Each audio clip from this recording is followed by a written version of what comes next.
Hey YouTube, shout out to the Beehive, shout out to the Beyonce fans, shout out to the Beyonce stans, shout out to the neutrals, shout out to the haters, shout out to everybody, because believe it or not, regardless if you're a fan or a neutral or a hater, if you're a stan, regardless of what your position is, believe it or not, each and every one of you played a role in this outcome today. And y'all, today is a great day to be a Beyonce fan, to be a Beyonce stan, to be in the Beehive, whatever you want to call yourself. Today is a great day for you if you love or like Beyonce. This woman has gone, mind you, she debuted in the 90s. Okay, she debuted in the 90s and has remained her relevancy over 25 years. Still has one of the most loyal fan bases, out charting, outselling, out streaming, rewards, performances, tours. She's been doing it for the past 25 years. 25 years, that's what we call longevity. That's what we call consistency. That's what we call impact. That's what we call influence. That's what we call organic talent. Not that manufactured artificial talent that's created and cooked up in a lab by labels and recording companies just looking to make some money. This is someone who was born to do this. This is someone who worked her entire life since she was 8 years old to become what she is today. This shit didn't happen overnight for her. This shit was not given to her. Nothing was ever given to her. This wasn't no light skin privilege. This wasn't no upper middle class privilege. This was no women's privilege. This is hard work, talent, dedication, and class. This is humility. This is generosity. This is fairness, and this is respect.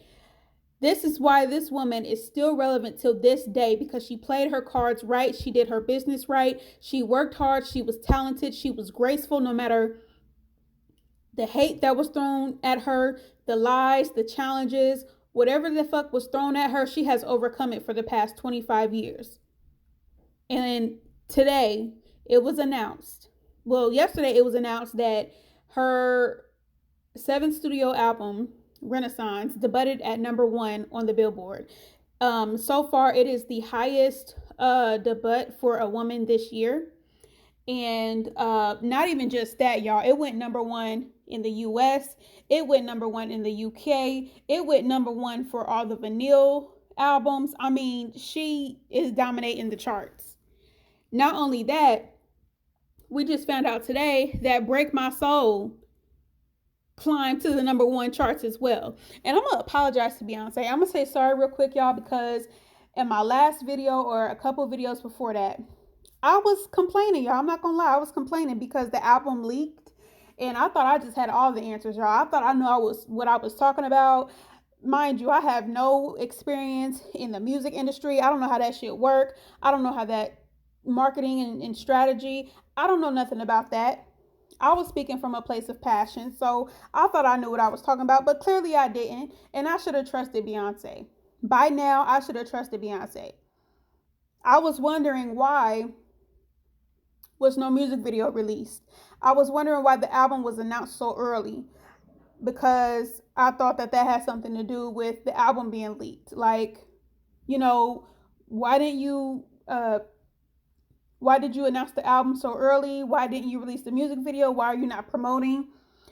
Y'all, she had this whole shit planned out. Beyonce is not stupid. Beyonce has been doing this for 25 years. She knows what she's doing. And at some point, we got to stop underestimating her. She has not failed us as far as her fans. She has not failed us ever. She has not ever disappointed us. She might not always be there when you want her to be there, but she's there when she's supposed to be. And she knows what she's doing.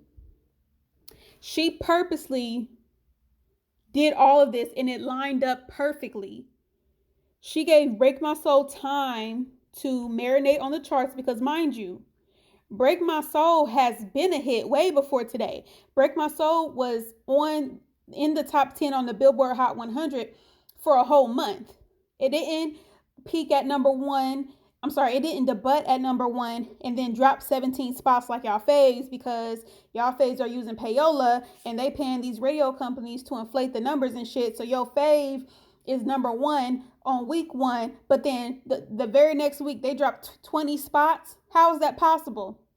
How is it possible to be number one on week one and then the song dropped 17 spots on week two? That's how you know that shit is fake.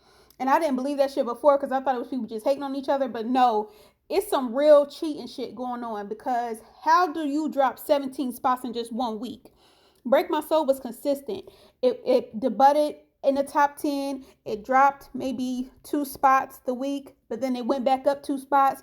It dropped 2 spots. It stayed the same, and then it climbed a few more spots, and now it's at number one. That's what you call an organic hit. That's what you call pure streams, pure sales, organic. This wasn't no payola, no bullshit. And y'all, mind y'all, they told us B couldn't chart no more. They told us she couldn't do numbers without visuals.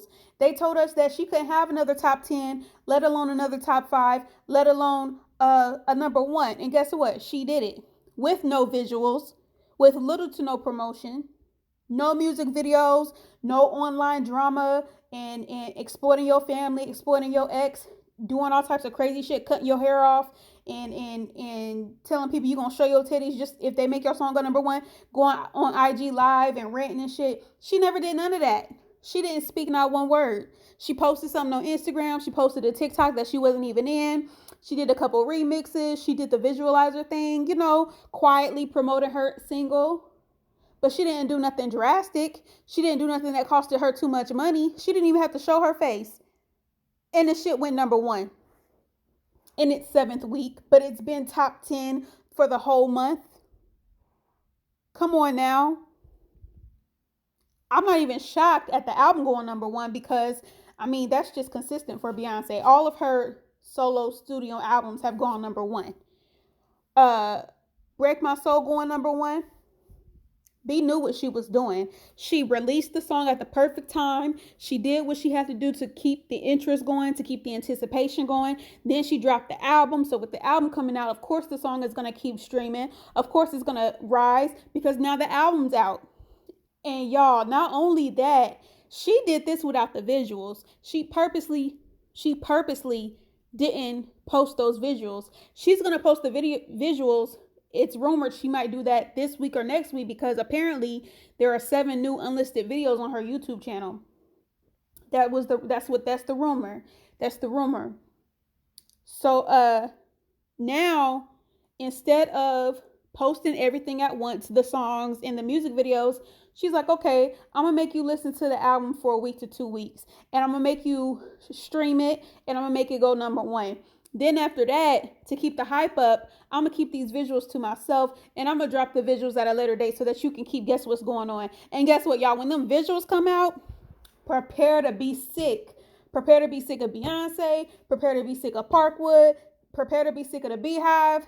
Be prepared to be sick. I told y'all in my last video, right now it's not a good time to be a Beyonce hater. It's not a good time to be a Beyonce hater. She done already broke records.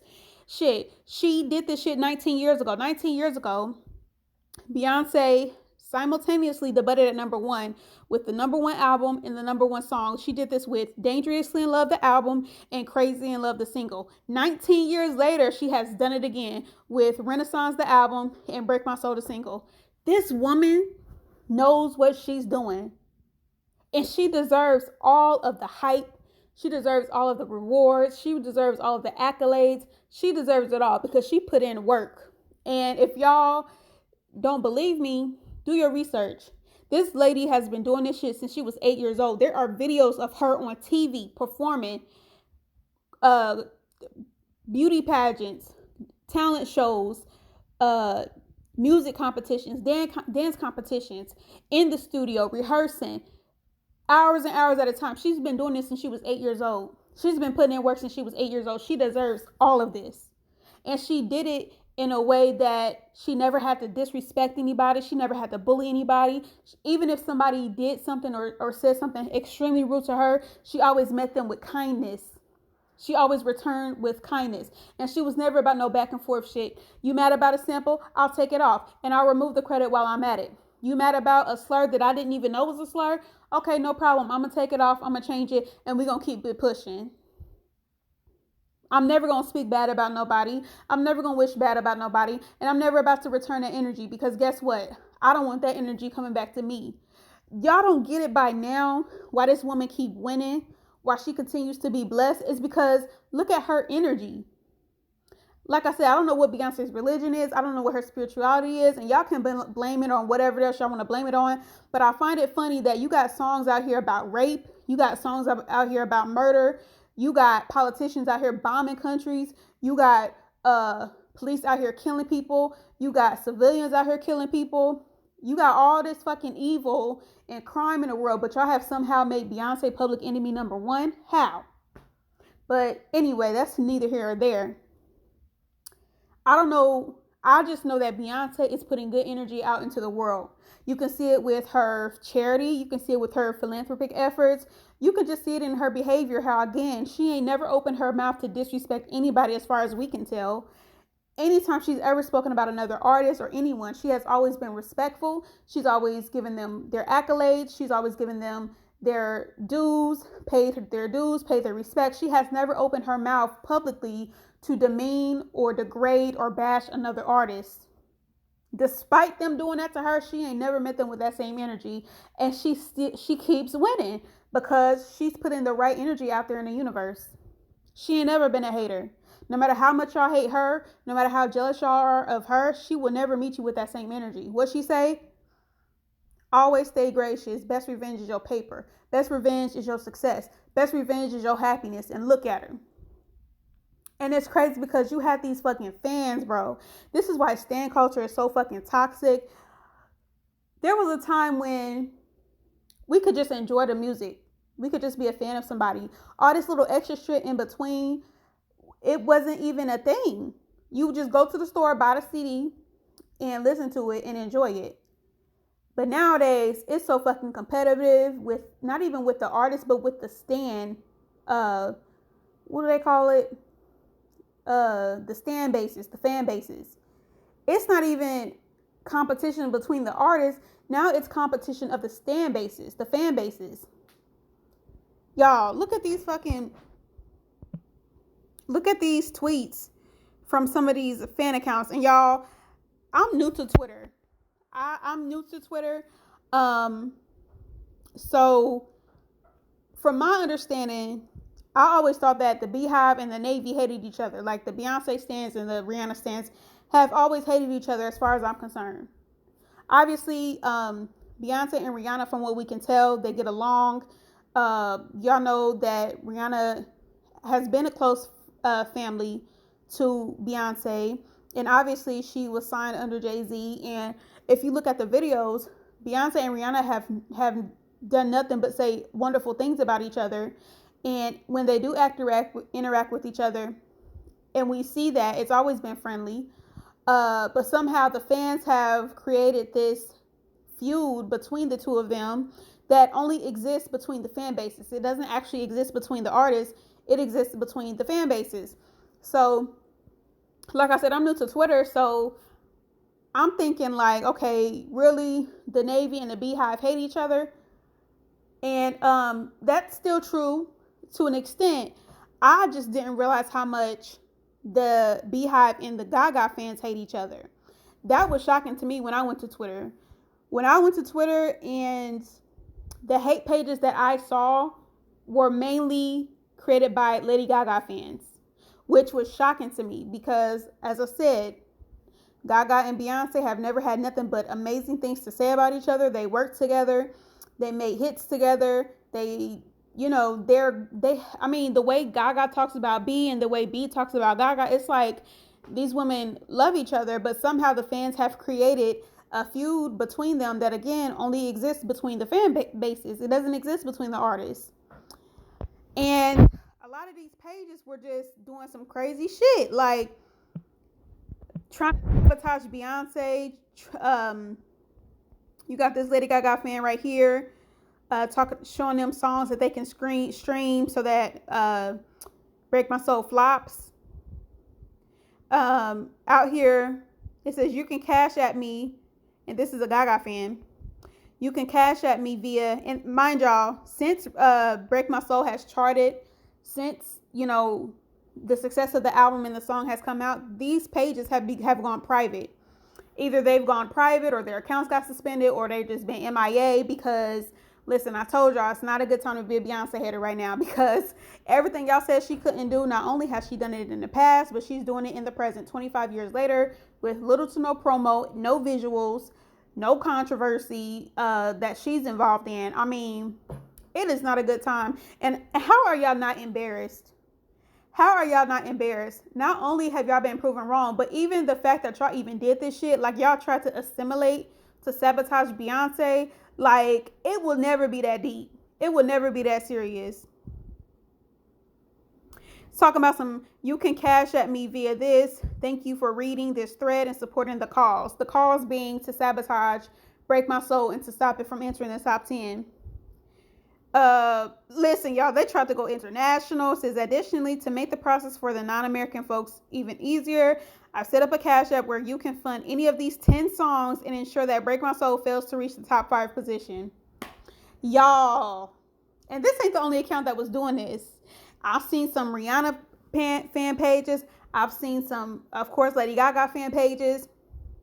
Who else? I've even seen some Barb, some Nicki fans retweeting this shit and supporting this shit. My thing is this is why you cannot take the Beyonce so-called critique seriously, because these people are coming from a biased place. You haven't listened to the song. You haven't listened to the album. But you already hate it though. You hate it so much that you're going to stream other songs that you don't even like, buy other songs that you don't even like. You're spending money just so that you can try to sabotage Beyonce. That is a mental illness. That is something sick within you. Like, there's something wrong with you. Look, make sure to stream these songs via a paid subscription account such as YouTube Premium, Spotify Premium, Apple Music, etc. If you're not from the US, you can use a VPN to change your region. Y'all, they were dedicated. Here come a Rihanna fan. I've been streaming the other songs nonstop while sleeping, showering, driving, and crying. We can't let her enter the top 10 at all. Y'all. What? My thing is, what does Beyonce's failure, how is that going to help you in your life? While you sitting up here, and my thing is this, bro. If you don't like Beyonce, why are you so invested in her? Like, there are artists that I'm not a fan of. There are artists that I find annoying. You would never catch me on their fan pages or on their personal accounts. You would never catch me there because I'm not a fan. And I just could not imagine torturing myself with constantly being on somebody's page if I don't like them. Constantly in the comments, constantly on their fan pages. Like, that is a mental illness. You are torturing yourself. And for you to think that you can sabotage Beyonce, or anyone really for that matter, Beyonce has hundreds of millions of fans worldwide, and you thought you had the power to sabotage her? And if y'all are out here purposely trying to sabotage this woman, what y'all say about her is not true.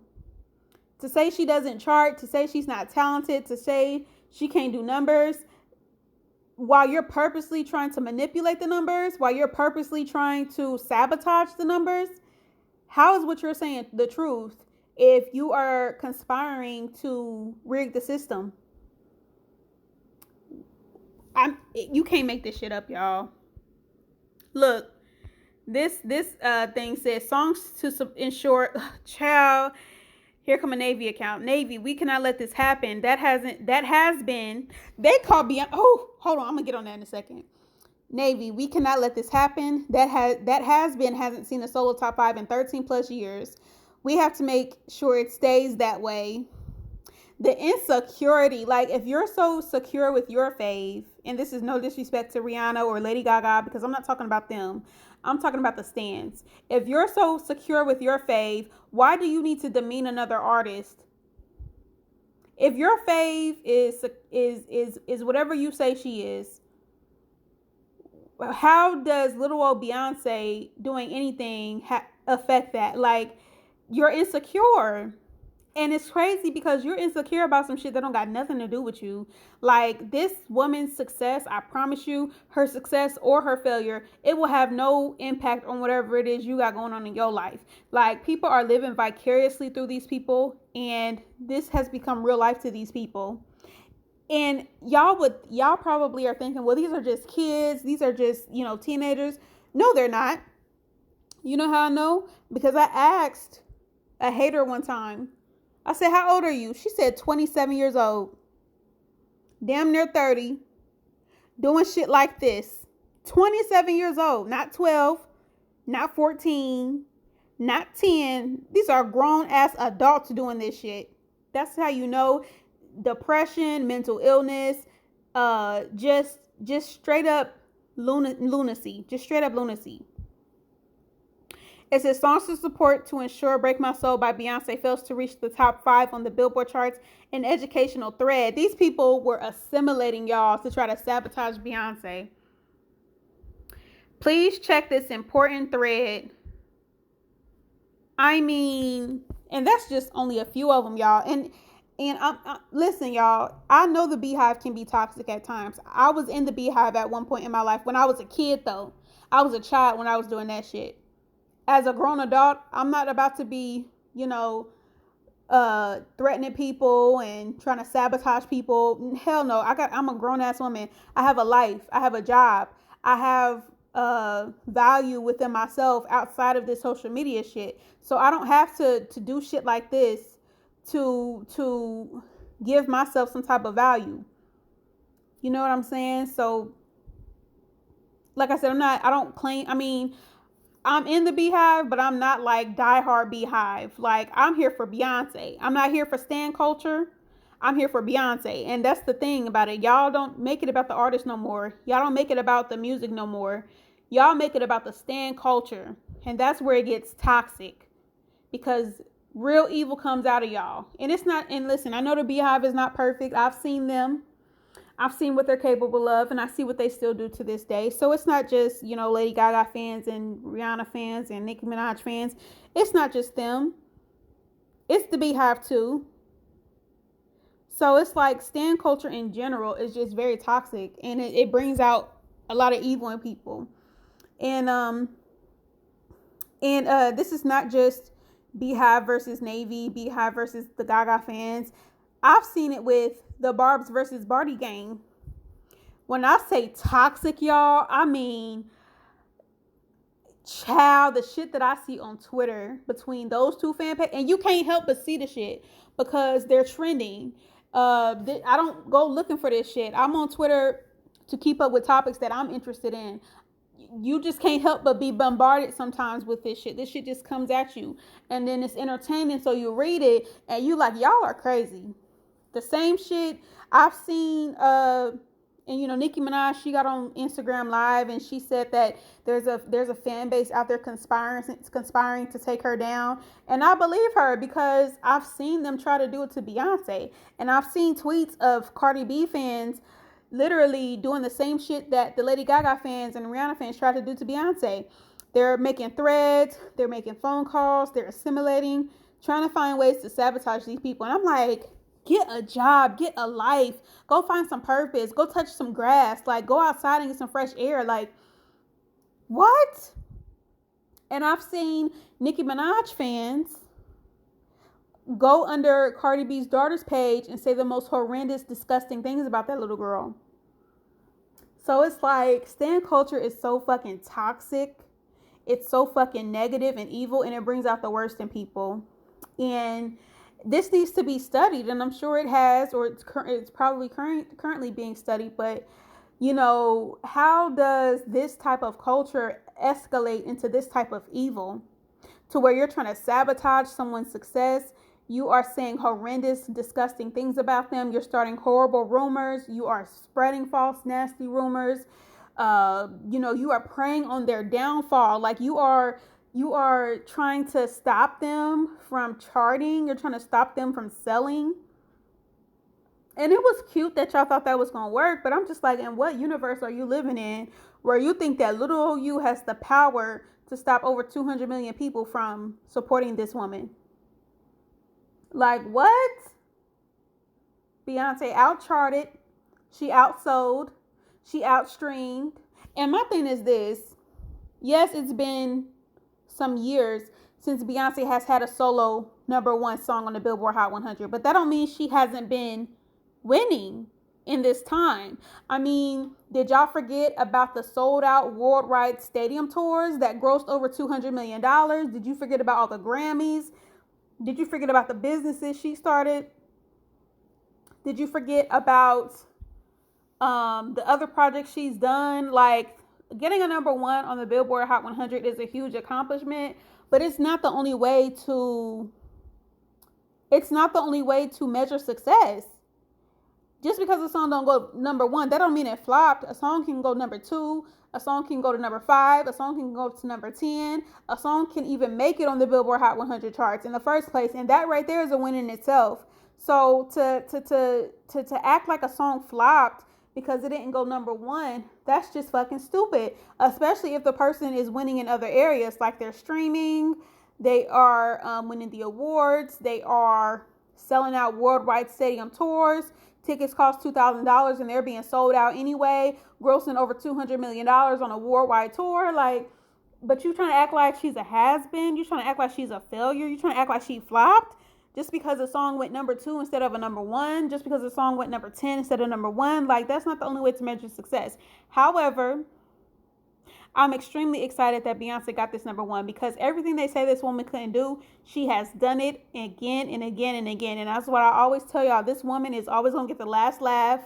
Y'all try to take her down. Y'all try to sabotage her. Y'all try to throw dirt on her name. Y'all try to make shit into what it wasn't. Like, y'all tried so many tricks in the book and it didn't work, and it never works, y'all. She's been here since the 90s. You still think you could take her down? You've had 25 years to do so, and you haven't done it yet. You might as well give up. That is a long-ass time to be miserable. 25 years? Move on. Go press play on your favorite artists. Go to their pages. Go to their music videos. Go stream their music, and go be happy. Like, why are you so stuck on this woman who you say you don't like? Because y'all are obsessed. Y'all are just as obsessed as the fans are. But yeah, congratulations to B. Y'all, she ain't even dropped the visuals yet. Woo, child, these visuals. The Dream got on Instagram and said, we purposely did this without visuals, but the visuals are a movie in themselves. And we all know how Lemonade played out. We know how Black is King played out. I mean, when it comes to visuals, when it comes to live performances, y'all know B is queen. Y'all know B is queen. You can't argue with that. So y'all, we ain't even seen the visuals yet. We ain't even seen parts 2 and 3 yet. I mean, possible tour coming. I saw a truck, like a semi truck with Beyonce's promotion on it. I'm like, that looked like a tour truck right there. That looked like a truck that can handle some tour equipment, some stages, some lights. I'm like, y'all, we are not ready. Save y'all money. We only on album 1. We only on act 1. Save y'all money. We got merchandise coming. We got videos coming. We got a possible tour coming. We got 2 more albums coming. Save y'all money. Congratulations to Beyonce again. Congratulations to Big Frida. Congratulations to everyone who was credited on the album. Whether you actively worked on the album or a sample was used or whatever the case may be, congratulations to Beyonce's team. Congratulations to the queen herself. Congratulations. I'm so freaking happy. It's a great day to be in the Beehive. And y'all, B did it, y'all. She did it. We did it as the fans. Okay? Y'all,